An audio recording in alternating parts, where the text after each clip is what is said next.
Hello friends, অনুপমাস কিচেনে তোমাদের welcome. আজ আমি তোমাদের ইনস্টাগ্রাম ট্রেন্ডিং গাজরের রসমালাই বানিয়ে দেখাবো ঝামেলা ছাড়াই। সেই জন্য প্রথমে গাজর আমি পেস্ট বানিয়ে নিয়েছি।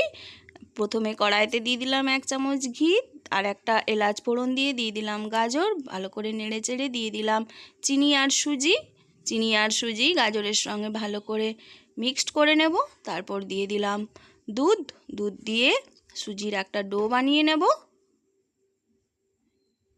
নামানোর আগে দেব একটুখানি ঘি দিয়ে একটা ডো বানিয়ে নেব। উপর দিকে রসমালাইয়ের জন্য দুধটা রেডি করতে হবে। দুধ আমি ঘন করে নিয়ে দিয়ে দিলাম গাজরের পেস্ট আর দিলাম একটা এলাচ। ভালো করে আবারও একটু ফুটিয়ে নেব। এরপর দিয়ে দেব কাজু আর কিশমিশ দিয়ে একটুখানি ফুটিয়ে দিয়ে দিলাম ঘি। আর অপর দিকে যে ডোটা ছিল তার থেকে যেভাবে গোল গোল করে বলের আকারে করে নিয়েছি সেগুলো স্টিম করে নিলাম। যে দেখো স্টিম আমার হয়ে গেছে, এই যে এইভাবে হয়েছে বলগুলো।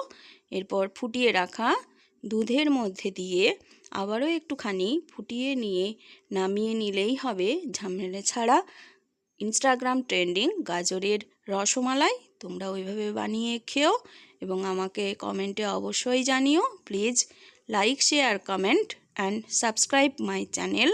Thank you.